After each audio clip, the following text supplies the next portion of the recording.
Nous parlerons donc aujourd'hui de quoi? Patrick Lin-Djossou, bonjour. Bonjour Alain Sojourmain, bonjour à tous les téléspectateurs et à toutes les téléspectatrices. Nous commençons par l'éphéméride. Oui, l'éphéméride. Aujourd'hui, nous sommes le 4 novembre. Alors, le 4 novembre 2015, il y a exactement 10 ans, il y a eu un événement qui n'est pas un événement lugubre ou un événement funeste, c'était la sortie d'un ouvrage qui nous parle de l'hymne national, l'Aube Nouvelle. Un ouvrage qui est écrit par une dame qui est en même temps professeure de français. Elle a décortiqué l'hymne national, elle a fait sortir son ouvrage il y a 10 ans et c'était comme invité ou comme journaliste pour faire ce travail, Marie-Cécile, elle s'appelle Houdé. On suit l'élément.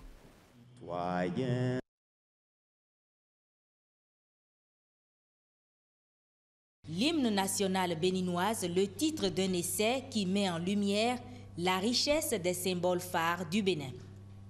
D'un contenu de 127 pages, cet ouvrage fait voyager à travers le Bénin. Au-delà d'une succession de lignes, de commentaires de l'Aube Nouvelle, l'auteur de cet ouvrage ressort les vertus que referme chaque vers de ce poème de feu le père Gilbert Dagnon. L'auteur, avec sa plume virevoltante et épicée, nous démontre que l'hymne national à lui seul suffirait pour écrire un programme d'études au profit du système éducatif du Bénin et même des pays africains. Même les nostalgiques du PRPB n'hésiteront pas à couler des larmes de vive émotion lorsqu'ils reliront dans cet essai « Asia ho ho koido, Asia mamou emiso, citoyen, tu dois prêter serment. » On dit tel l'homme pense, tel il devient. Ça veut dire quoi? Que l'homme que nous sommes, si nous vivons donc notre hymne national, nous deviendrons cet hymne national. Or, cela nous a manqué. Lorsque vous voyez déjà comment on exécute l'hymne, ça c'est la catastrophe. Ce n'est pas possible. Il n'y a pas de grand, il n'y a pas de petit. Tout le monde, on ne sait pas exécuter déjà l'hymne. Après, lorsqu'il faut rentrer maintenant dans le fond même de l'hymne, ça, c'est là où il y a la plus grande misère. Des témoignages des proches et amis reconnaissent les qualités de cet essai écrit dans un langage accessible à tous. Retour plateau donc, Patrick Djossou, on parlait donc de l'hymne national. Oui, l'hymne national. Est-ce que vous vous souvenez de quelque chose? Vous avez suivi tout à l'heure. On a dit, citoyen, tu dois prêter serment. La révolution. Et puis, oui, la révolution, le PAPB. Et durant le PAPB, l'hymne national a permis à l'auteur de faire un retour sur l'image du drapeau national.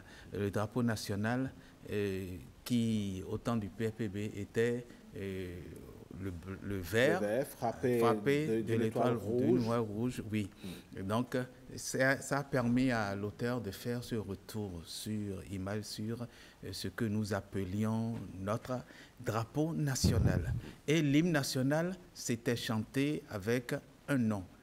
Enfant du Dahomey debout, c'est devenu enfant du Bénin debout. Donc, cela a permis de faire ce retour. Quand le Bénin a quitté la révolution pour la démocratie.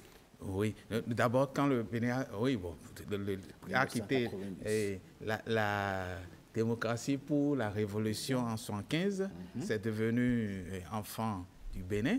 Et puis en 90, on est revenu à ce drapeau que nous voyons à l'antenne, hein, voilà. le bon vert, jaune, rouge. Voilà, voilà. Tout à fait. Et qui revient donc s'imposer, qui reprend toute sa place et sa plénitude. Exactement. Et justement, en parlant de plénitude, en parlant de bon sens, on est à la journée mondiale du bon sens. La journée mondiale du bon sens, c'est une journée qui est installée pour pouvoir parler de tout ce qui est... Quand vous êtes en circulation, vous allez dans le bon sens. Quand vous prenez le mauvais sens, vous êtes en contresens. Vous êtes en contresens. C'est ça l'image qu'il faut avoir en tête.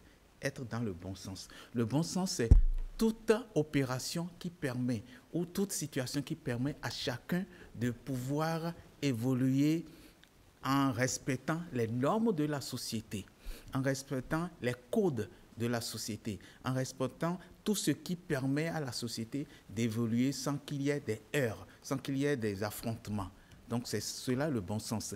Et Descartes dira, le bon sens est la chose la mieux partagée. Oui, la chose du monde la mieux partagée. Donc le bon sens, on est dans la journée du bon sens, et le bon sens nous pousse vers tout ce qui est paix. P-A-I-S, c'est le pouvoir de l'amour infini de Is qui est l'incommensurable, l'immensurable Dieu, l'immense Dieu qu'on ne connaît pas. Dieu l'inconnu. Et la paix est cultivée par Opus, l'ONG Opus Passis. Passis. Oui. Oui. Passis, c'est la paix. Pachis, la paix. Passis. Oui. Ce n'est surtout pas pastis. C'est toujours pas pastis. Alors, l'ONG Opus Passis est en train de cultiver la paix en mettant en place un système qui va permettre à tout le monde d'évoluer dans cette paix-là, en cette période une période électorale, en cette période qui booste les énergies vers les élections. Pourquoi vous avez pensé à cela? Qu'est-ce qui vous a motivé? Qu'est-ce qui a poussé l'ONG? Et d'abord, qu'est-ce que c'est cette ONG? Merci beaucoup à vous. Je remercie CRTB pour l'honneur SRTB. Voilà. Désolé. Pour l'honneur que la maison nous donne aujourd'hui de pouvoir parler de l'ONG à la population. Opus Passis, comme le mot le dit en latin, c'est œuvre de paix. Oui. Nous avons choisi cette période en fait pour mettre en lumière une partie de nos plans stratégiques à disposition de nos acteurs et des politiques de notre pays. Parce que quand nous avons regardé un peu et nous avons écouté, nous avons entendu les gens parler, qu'ils soient d'un parti politique ou non, l'élection générale qui se pointe à l'horizon en 2026, c'est la première dans notre pays. Oui. Et des élections couplées comme ça. Toutes les élections couplées. Oui. Nous, notre objectif, c'est d'appeler toute la population, les jeunes, les experts et les politiques à travailler à ce que la paix reste le mot d'ordre en tout. D'accord. Et quelles sont les activités que vous prévoyez? Alors, en réalité, notre plan stratégique sera dévoilé le 8 mai. Le 8 novembre prochain que nous lançons officiellement nos activités à Bénin au Royal Hotel. Ok, le samedi 8 novembre. Le samedi 8 novembre à partir de 14h. Oui. Et c'est de là que nous allons dévoiler un peu nos plans d'action. Mais je peux déjà dire que à travers nos plans d'action, nous allons inviter nos jeunes qui sont sur les réseaux sociaux, les TikTokers et autres, qui tiennent des langages qui incitent à la violence. Et vous allez travailler sur les éléments de langage. Nous allons donner des éléments, poser des actes, avoir des discours, des formations qui vont les inviter à revoir la manière dont ils publient les informations, la manière dont ils attaquent l'autre camp ou l'autre. Si vous me permettez, moi j'ai une question pour M. Marius Nassis. Dites-nous, les réseaux sociaux, le progrès, c'est une avalanche, ça n'attend pas. Pourquoi il faut attendre de lancer votre ONG avant de commencer par travailler sur le contenu ou bien à l'endroit des TikTokers comme vous les appelez? Alors, ce n'est pas que les TikTokers, mais aujourd'hui... Disons tous les utilisateurs des réseaux sociaux. Des réseaux sociaux, y compris même ceux qui n'utilisent pas les réseaux sociaux, la population en général. Pourquoi c'est les TikTokers et les gens de réseaux sociaux actuellement? Parce qu'on est à l'ère du numérique où l'information va à une vitesse exponentielle. Et une information véhiculée actuellement en moins d'une seconde traverse le monde entier. Et des gens qui sont d'une manière ou d'une autre frustrés par des éléments ou des actes ne veulent pas forcément qu'on les rappelle que, ouais, vous êtes frustrés, mais vous n'avez rien à dire. Ah bon? Oui. Ah non, mais quand si votre ONG, si c'est ça votre cheval de bataille, j'ai peur que les gens ne vous accueillent. Il faut quand même les laisser s'exprimer, non? Je crois que... Je suppose. Vous ne m'avez pas compris. D'accord. Alors, on entend peut-être aujourd'hui sur les réseaux sociaux INS ou Tonton Pion qui publie quelque chose pour dire voilà, tel a été tapé, c'est bien fait, il doit être tapé. Notre objectif, ce n'est pas de défendre celui qui a été tapé, mais c'est d'amener ceux-là qui enflamment. Parce que autant que nous sommes tous des Béninois et ce qui doit primer, c'est le pays. Ce n'est pas notre appartenance à un parti X ou Y qui doit primer sur la préservation de ce que nous avons le plus cher. Le pays. Le pays. C'est pour ça le thème que nous avons choisi pour lancer notre activité le 8 est la plus grande richesse d'un pays, ce n'est pas de l'or, mais la paix. D'accord. Plus grande richesse du pays, ce n'est pas de l'or, mais la paix. Est-ce que vous avez prévu travailler avec des acteurs, avec d'autres acteurs, des institutions de la République ou quels sont vos autres partenaires? Alors, nous avons adressé déjà des lettres d'audience et des invitations à toutes les institutions qui interviennent dans le processus électoral dans un premier temps. Nous avons adressé également une demande au ministère de l'Intérieur qui doit s'occuper de la sécurité de la population. Oui. Nous avons adressé des messages à toutes les couches sociales de notre pays afin qu'ils puissent venir échanger avec nous. Nous sommes en train d'installer des médiateurs de paix dans tout le pays afin que ceux-là puissent être nos relais auprès de nos frères et sœurs qui, d'une manière ou d'une autre, peuvent être utilisés à des fins politiques ou à des fins pour justement, vous parlez de politique, et vous parlez bien de politique.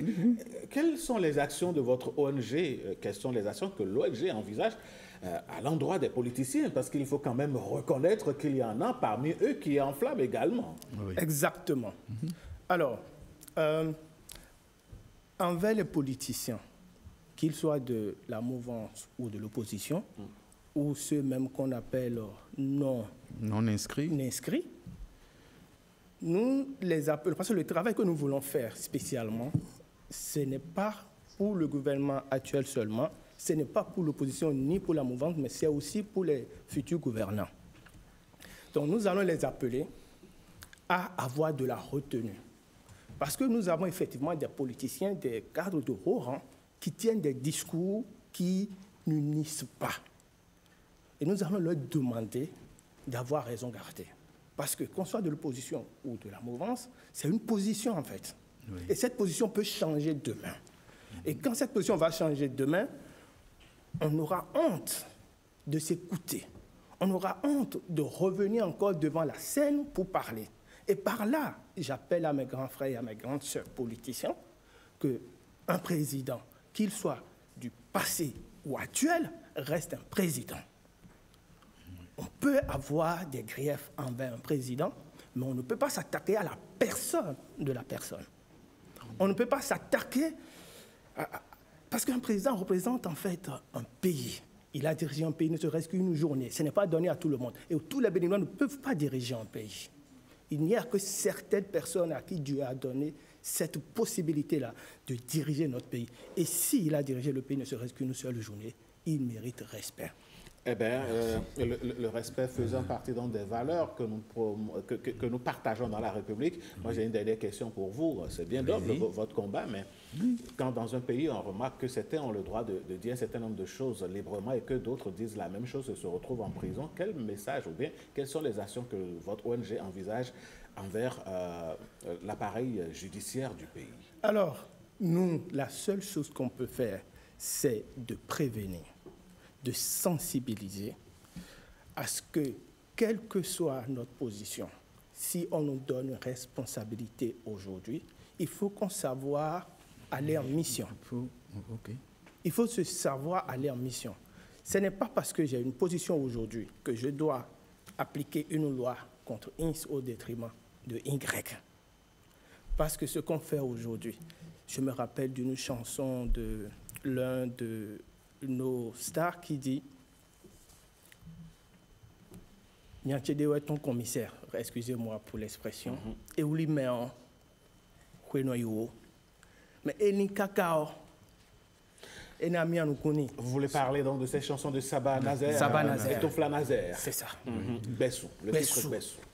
Tout ce que nous posons aujourd'hui comme acte, peut-être que demain, on n'aura pas le résultat tout de suite, mais tôt ou tard, ça finira par tomber sur nous. Et nous pouvons regarder dans l'histoire de notre pays, tous ceux qui ont abusé d'une manière ou d'une autre de leur position finissent toujours par être victimes. Patrick Diossou, si les actes ont des pouvoirs, c'est que les mots aussi ont un grand pouvoir. Oui, les mots aussi ont un grand pouvoir, justement. C'est cet ouvrage qui va nous en parler. Et qui nous en parle, ce n'est pas qui va nous en parler. Les petits mots qui ont de grands pouvoirs. Les petits mots ont de grands pouvoirs. Le qui, entre parenthèses. Et c'est un ouvrage de Emmanuel Flavien Aïdjinou qui est avec nous. Bonjour Emmanuel Flavien Aïdjinou. Bonjour Patrick. Bonjour. Bonjour Flavien Aïdjinou, un collègue, un confrère. Oui, un confrère. Voilà. Il est homme des médias. Il est consultant, il est économiste. Je crois que j'ai tout dit. Non, il reste encore quelques... Ce matin, Flavien, il est auteur. Il est auteur. Voilà. Ce matin, il est auteur. Un auteur d'un ouvrage. Un ouvrage qui est un livre illustré, destiné aux enfants, d'accord, et à toute autre personne, aux enfants et à leurs parents. Justement, en parlant d'enfants et de parents, c'est un ouvrage avec une collection, la collection Claire. Pourquoi Claire? Alors, merci beaucoup. D'abord, qu'est-ce qui motive cet ouvrage et puis la collection Claire? D'accord. Alors, il faut dire que nous sommes partis d'un constat fort et nous avons voulu apporter notre pierre à l'édifice. Je ne dirais pas édifice, mais nous avons voulu apporter une réponse à une situation que nous avons pu observer. D'abord, première chose, lorsqu'on regarde les parents d'aujourd'hui, papa travaille, maman travaille, les parents sont débordés. Et donc, la plupart du temps, papa sort tôt, maman sort tôt, on rentre tard, les enfants sont, au mieux, sont laissés à des gouvernantes, à des nounous. Au pire, les enfants sont laissés à eux-mêmes ou à la rue.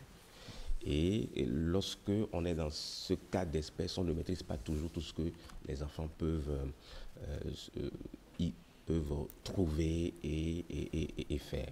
Deuxième élément, c'est que les cours d'éducation civique, de morale et autres sont de plus en plus rares dans nos écoles. Moi, j'ai fait l'école avant la démocratie. Il y avait ces cours qui nous ont structurés. Il y avait exactement. Il y avait le civisme. Et qui fait que, patriotisme. En voulant poser des actes, on se rappelle que on m'a dit certaines choses quand j'étais enfant. Et puis, ça suit même à l'âge adulte.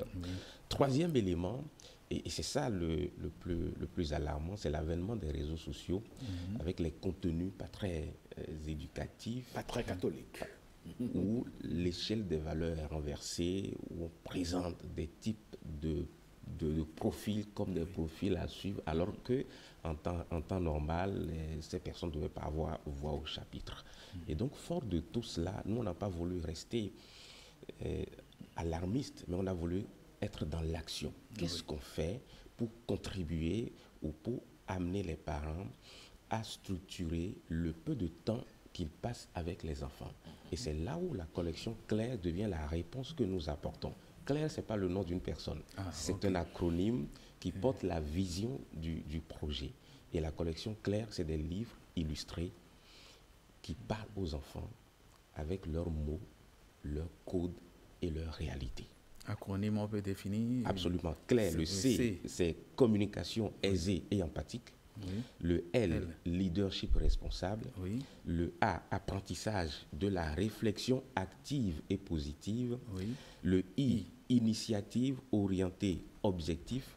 Et le R, respect de soi, des autres et de son environnement.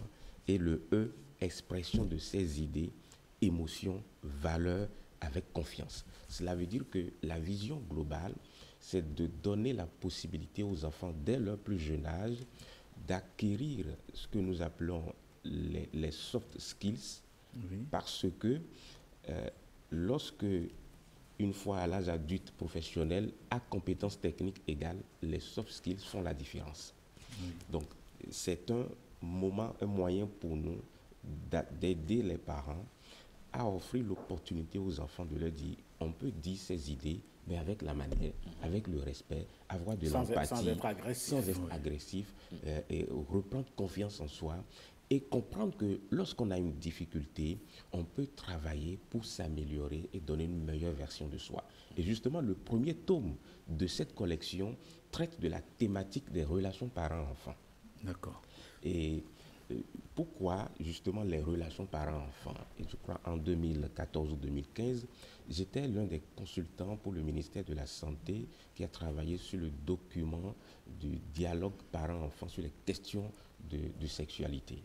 Et donc, je suis resté un peu accolé à cela, tout en sachant qu'ici, il ne s'agit pas encore de sexualité, mais de comment les parents peuvent être utiles à leurs enfants pour que les enfants ne soient pas laissés à eux-mêmes, qu'ils aient un outil, que le parent et l'enfant travaillent en équipe, que le parent donne un travail à l'enfant et que, une fois le parent de retour, qu'il ait un élément de monitoring pour créer en fait l'équipe véritable avec l'enfant et que l'enfant comprenne que je peux, à partir d'une difficulté, travailler progressivement et donner la meilleure version de moi sans qu'on ne puisse le condamner de cette erreur ou de cette difficulté qu'il a.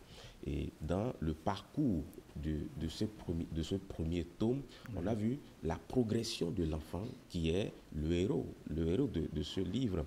Oui. On a vu sa difficulté dans le premier chapitre à répondre en classe alors qu'il connaissait la réponse. Oui. Et donc il a commencé à tituber.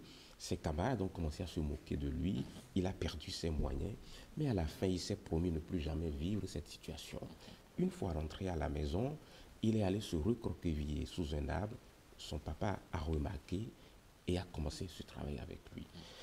Et on voit dans la progression des 7 chapitres qui font le premier tome, qu'avec les interactions de son environnement, donc son maître à l'école, son père à la maison, sa maman qui l'amène au marché et qui l'instruit.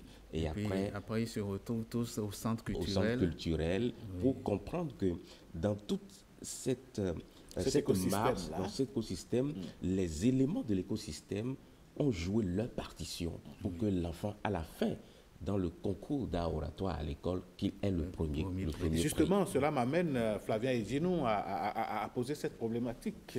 Avec les réseaux sociaux aujourd'hui, il y a de ces adultes entre griffes, si on remarque très bien à la fin de leur geste, ils ne sont pas si adultes que ça, qui filment des enfants qui se cherchent, qui font des erreurs, qui font des fautes, et qui publient et qui commencent par se moquer des enfants. Et on livre en quelque sorte ces enfants à la vindicte populaire. À ces acteurs, est-ce que vous avez un message où votre livre pourrait s'adresser à eux? Absolument, puisque dans la structuration, c'est un livre, au-delà d'être un ouvrage, c'est un livre pédagogique. Dans la structuration, nous avons dans chaque chapitre une histoire captivante, avec des illustrations.